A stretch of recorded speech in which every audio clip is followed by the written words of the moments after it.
What's happening, cats? You know, I always like to keep a jump on the leaves. To me, it's like vacuuming the carpet. I got to keep a clean yard. So, as you see, that mower works really well for keeping the yard cleared of leaves. It's like half leaf mulcher, half leaf blower. Look at this. The Black Bear Lodge bare feet always welcome. Welcome. My neighbors got me that. Really nice. Very pretty. Kind of a laser cut welcome sign. I have to stop and ponder though. What exactly does that mean? Are you welcome to walk in? You know, I was recently pondering that. I was in town picking up some groceries, and as I was coming home, there was a mailbox, and on the post there was a big sign that said "Welcome," and it was just somebody's home, you know. And then I'm looking, and you've probably seen this too, where you can get these long, like, vertical boards that are painted up. They say "Welcome," and they put them alongside their front door. And so I've seen those too in the neighborhood.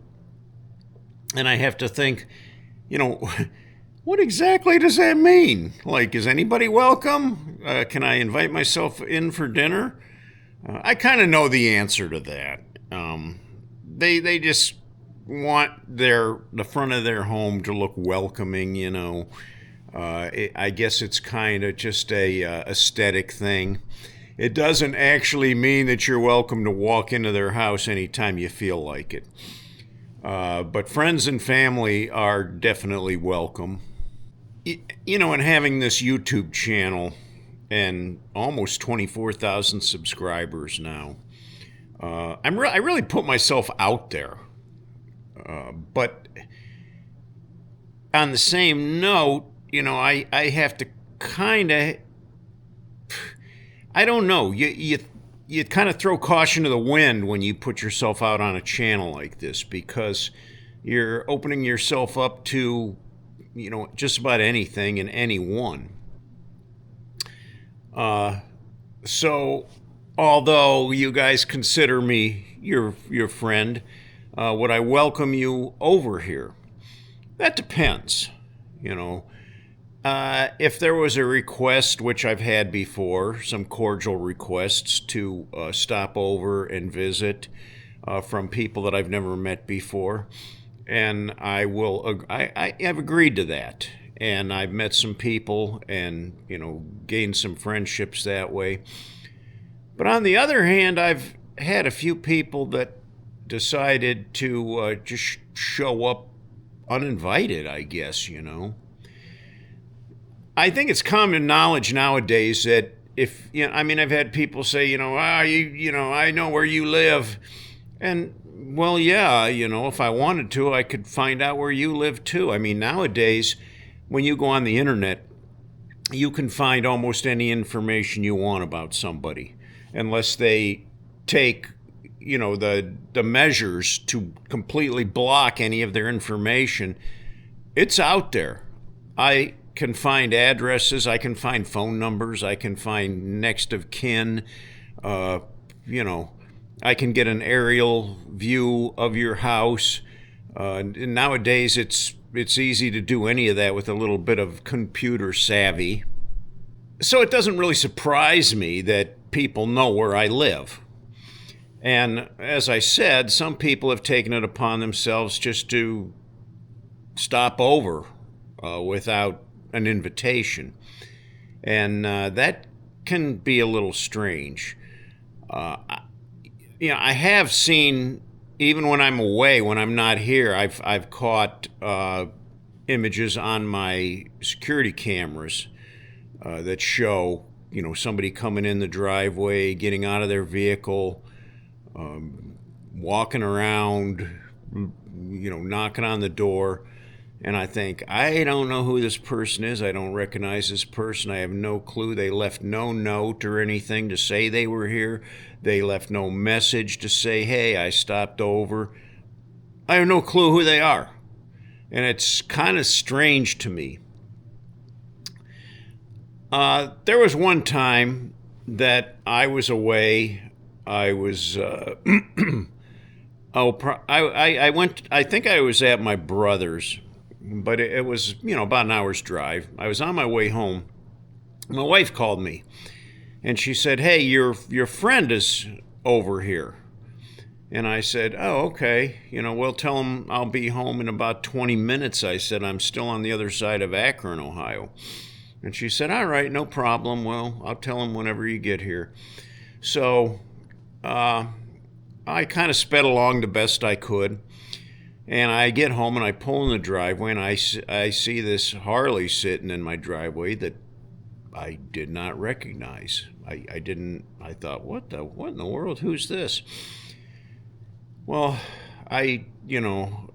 next thing I know, I get this guy walking up to me introducing himself that I've never even seen before in my life. And he was out on his motorcycle, was a fan of my channel, and decided just to stop in uninvited. And after he introduced himself and everything, and told me who he was and what his mission was, I said, "All right, well, come on in, have a seat, and we'll chit-chat for a while." And actually, my wife even invited him to stay for dinner because it was getting close to dinner time. She was fixing up, I think, some tacos or something like that. And so he stayed for dinner with us, and then he got on his bike and left and went on his merry way. And I have never heard from him ever again. So, that wasn't too bad. I mean, it wasn't really uncomfortable or anything. It just seemed like it was, I don't know if I would call it acceptable or not, but I accepted it, But I had to stop and think, my wife's here all by herself, and somebody shows up uninvited. That's a little disturbing to me, because I was worried about the safety of my wife. Now, on my way home, I thought it was she said it was your buddy, and I don't think she realized that I didn't know who this guy was. She assumed that I knew this guy, and I don't know that how he had introduced himself to her, but for her, at any rate, to answer the door to a stranger, it didn't set well with me either.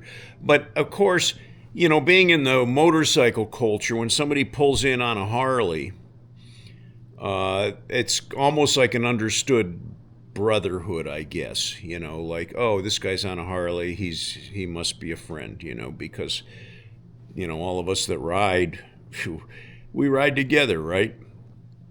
Anyway, that was just one situation. But there's been others. Like I said, I've met a few people that have let me know ahead of time, and then I have cordially invited them to stop over and got to know them a little bit and had a little chit-chat with them. And a couple other occasions, I've invited viewers to join me.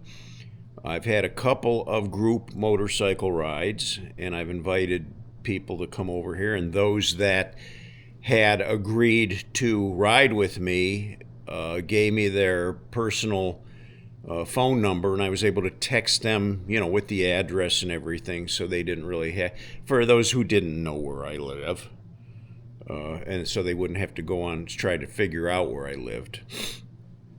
And then, kind of gained some kind of a relationship with those fellas, and that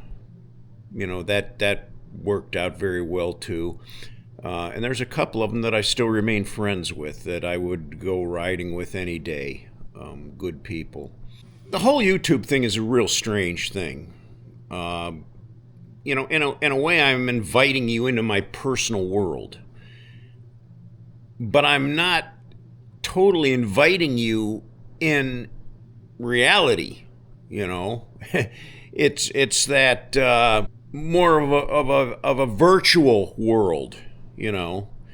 So I'm definitely not inviting you into my home unless I know you.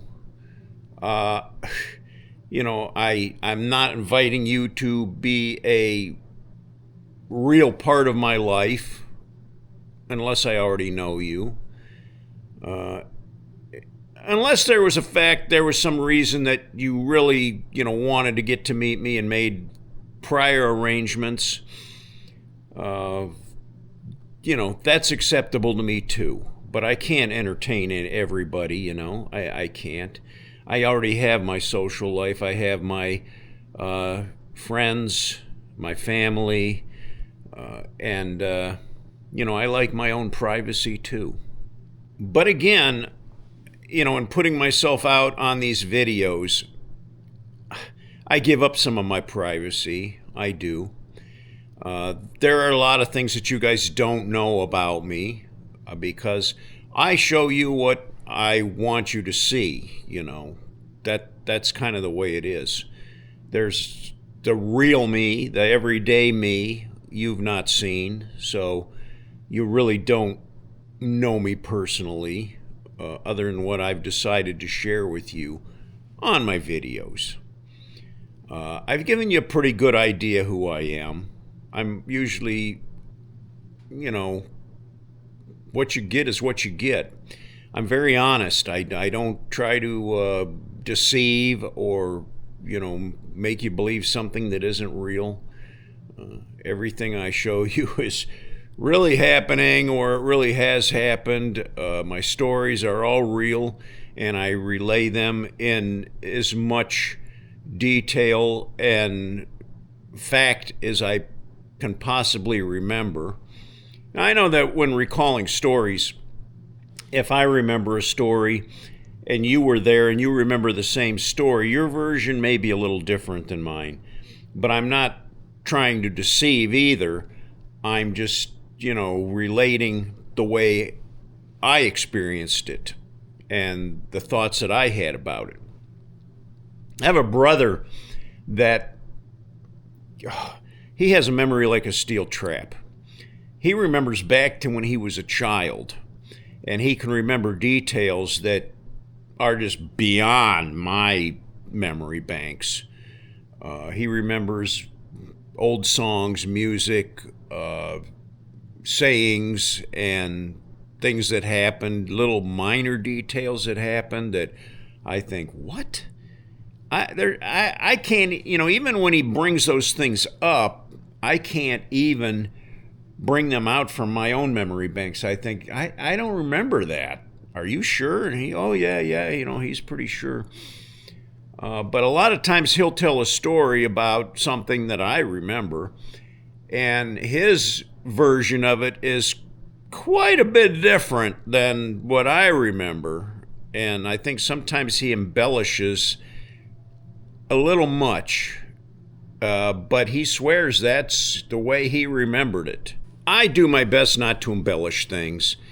And the other thing is, when I'm relating a story or an incident, I don't like to name people, and put them on the spot.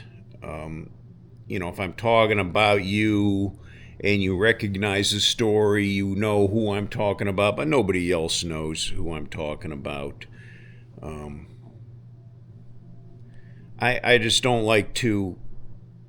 I wouldn't want somebody putting me on the spot, and I don't want to do that to other people either. Sometimes when I tell a story, I will change the name of the person that I'm referring to because, I don't want to incriminate the person that I'm telling the story about, Well, in a couple days, I'll be entertaining all my neighbors with the Thanksgiving meal, so I've kind of been making some preparations, cleaning up a little bit. I put the extra leaves in the table to give me this, longer table. I still have to pull some chairs up from the basement, and even then, there may not be enough seating, but I've had people sitting along the hearth here. I've had people sitting in this furniture. There's a bench over in the corner there. They can pull these stools out. So everybody will find a place to sit, and I've even had people sitting on the floor before too. So Yeah, I'm looking forward to it. I have to start doing some cooking here real quick within the next couple days so that everything will be ready to go. But I'm looking forward to a wonderful meal. And not only that, but then of course the week after is next week is Thanksgiving. I think it's on Thursday. And so my stepdaughter and her husband and their son are coming, and I'm going to have a second Thanksgiving meal for them too. So it'll be a fun time, and it'll be a busy time for me. I just want to make sure everything's in order. I've got house cleaning to do. I keep my house in pretty decent shape, but there's certain things that I want to get done. And some of the stuff I've already been working on, the bathrooms have been cleaned and everything, so they're pretty spotless and ready to go to entertain guests. Fresh roll of toilet paper, the whole thing. I try not to miss any details. My Christmas cactus has been in bloom for the last month, and it's been, shedding some of its petals now. But that's really enjoyable to me. It's just a beautiful flower. I've actually got two of them, and they're one of my most favorite house plants because they'll flower probably twice a year. We had snow last week and temperatures down in the 20s, and then this week we're getting back up to the 60s again, and I love it. It's like, the kind of weather that I really enjoy.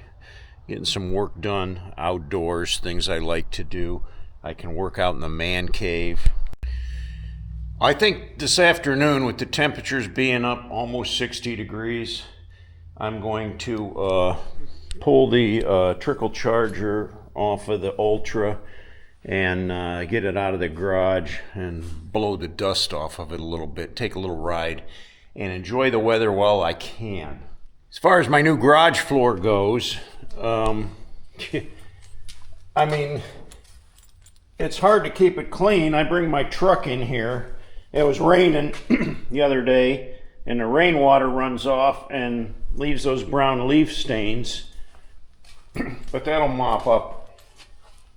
But if it rains again, and then I'm dragging leaves in every time I come in and out. Not to mention when it's windy out and I open a garage door, a gust of wind blows the leaves in. So I'm constantly using my, I got a little leaf blower over here, a Husqvarna leaf blower. And I've been using that to blow the garage out. But to keep it spotlessly clean would be, like trying to keep the kitchen floor clean. It's a little bit of a challenge to do that. So, those cleanings will come far and few between. But at least I can keep the leaves out of here the best I can. I did mention too, somebody had suggested numerous times about insulating the garage. And I think the first thing I would do is get some drywall up here on the rafters to keep some of the heat from going out, because all the eaves up here are vented. So, you get constant airflow coming in and out, which can, bring the temperature down in here. My doors, like I said, they're dark brown on the outside, so when the sun's shining, they're actually warm to the touch, very warm. And they become, like a radiant heater. So it brings the temperature up in here real quick on a sunny day, even in the winter time. So if I had some insulation in here, then I'm thinking, later, once I get drywall up on top there, I can start working my way around insulating the walls too. It'll be a big upgrade. It'll cost me a little bit of money. I don't know how it's going to fit into my budget. I might just have to do a little bit at a time. But I can do that. The other issue is putting drywall up on the ceiling by myself. I think is going to be a little challenging. I don't know that I've ever done that before. All the ceilings in my house are tongue and groove pine boards. They're not drywall. So I think I can get a lift, a jack that you lay the sheet of plywood on. You can jack it up, set it in place, and then, screw it in. But I'm not quite there yet. I haven't pulled the trigger on that, but I'm seriously thinking about doing that. It might be a little challenge working it in around the, I don't know how you do all the wires, the garage door opener and all that stuff. I've seen some people put lath up this way and then put the drywall onto the lath rather than putting it onto the 2x4s. So, I don't know. I will take your suggestions because I know some of you are probably experts at it. You've probably done it before. You can tell me what to do and what not to do so I don't make mistakes, which will probably happen anyways because I did all the drywall in my house, but it's definitely not a professional job. As you can see, all my ceilings are, tongue and groove pine, and all the exterior walls are log, but any interior walls are drywall. And you see, I got issues like this where I had a joint that I didn't do properly. But the other thing with the log house too is that these log walls move. So you get expansion and contraction. They can go up and down up to an inch, depending on moisture or whatever. So from the time I put them in, you can see it evidenced right here, where the logs have shrunk down. This original joint was up here. So this has settled down that far, about an inch, and pulled away from the masonry work here. But that's just, how every wall around here has moved, has shrunk down. Now, the house was designed to be able to withstand that, so that, it didn't, when I put the doors in, the exterior doors, there was a gap at the top so that if the logs came down, it wouldn't pinch the door jamb. So all that stuff was taken into account.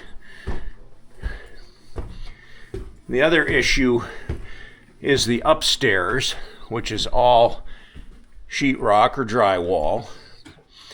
What happens is, this, even though this wall upstairs is framed, everything downstairs underneath it are logs. So when the logs moved, this entire wall moved down. And so that's why there's a quarter round covering up this joint, because this wall has slipped and it's not integral to that wall. And this is what happened. You'll see how the wallpaper is crumpled in this corner in the bathroom here, because this wall has come down, because obviously it's an exterior wall. Everything underneath there is log. And this wall is solid all the way to the basement.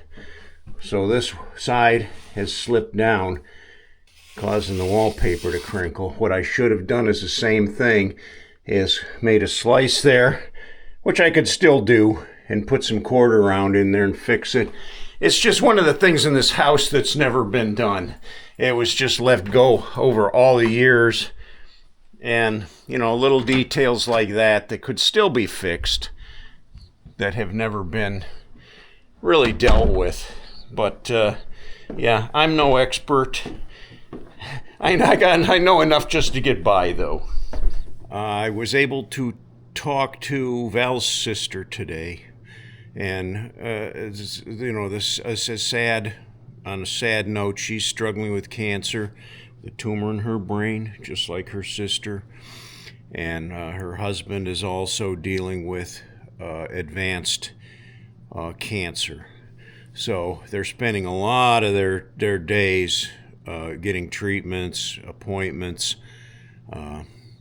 I've been there, done that. So I keep them in my prayers, and I ask that you would pray for them too. Thanks for watching. I appreciate your support. Until next time, cats, catch you all later.